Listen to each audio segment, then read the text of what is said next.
युद्धजन्य परिस्थितीचा रत्नागिरीतील हॉटेल व्यवसायावर परिणाम झालेला आहे। व्यावसायिक सिलेंडरची कमतरता भासते। गॅस सिलेंडर पुरवठा निम्म्यावर आलाय। हॉटेल व्यवसायाला मोठा फटका बसण्याची यामुळे शक्यता आहे। रत्नागिरी शहरातल्या हॉटेल व्यावसायिकांना दिवसाला 600 ते 700 व्यावसायिक गॅस सिलेंडर आवश्यक आहेत। दररोज 4 सिलेंडरची आवश्यकता असणाऱ्या हॉटेल व्यावसायिकांना आजपासून व्यावसायिक सिलेंडर मिळत नाहीये।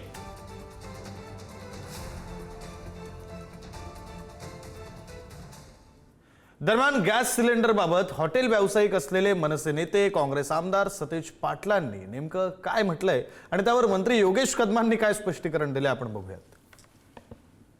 आमच्या बाजूला आमचे रवीजी आहेत, त्यांचं हॉटेल आहे।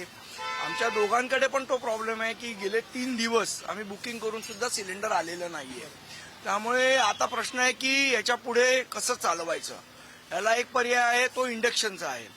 पण इंडक्शनवर तुम्ही शेवट आज गॅसवर जेवढं प्रोडक्शन काढू शकता तेवढं इंडक्शनवर काढणं पण कठीण। सरकारने या गोष्टी थोड्या कंट्रोलमध्ये आणल्या पाहिजेत की परिस्थितीचा फायदा घेऊन अवास्तव नफा कमवण्याचा जर प्रयत्न इंडक्शन कंपनीज करणार असतील तर तेही चुकीचं आहे।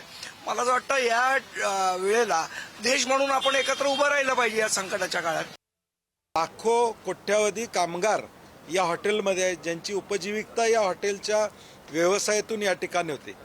अगदी रस्त्यावर असणारा त्या ठिकाणी टपरीवर असणारा त्या ठिकाणी टपरीवाला असू दे किंवा एखादं लहान कॅन्टीन असू दे किंवा एखादं हॉटेल असू दे, हजारो लोक तिथं काम करतात आणि म्हणून याचा परिणाम इंडस्ट्री असू दे, हॉटेल व्यवसाय असू दे आणि कदाचित 8-10 दिवसांना आता घरात सुद्धा मला वाटते काय परिस्थिती होईल सांगता येत नाही। आणि विजेचे दर इकडे एवढे वाढलेले आहेत की त्या ठिकाणी इलेक्ट्रिक शेगडी सुद्धा वापरणं असह्य होणार आहे मध्यमवर्गीय अशी अवस्था होईल। यामध्ये केंद्र शासनाने जे काही आदेश दिले ते संपूर्ण देशभरासाठी दिलेले आहेत। कमर्शियल वापराकरिता सप्लाय सुद्धा बंद करा असे आदेश आहेत, परंतु घरगुती वापराकरिता कुठलीही बंदी नाही।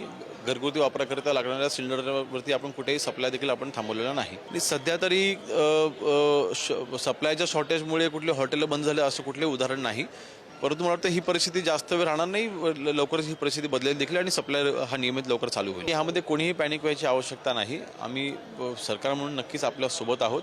आपल्याला कुठल्याबद्दल त्रास होणार नाही याकरता ज्या काही उपाययोजना करायच्या आहेत ते माननीय मुख्यमंत्री महोदय स्वतः या सर्व परिस्थितीत लक्ष ठेवून आहेत।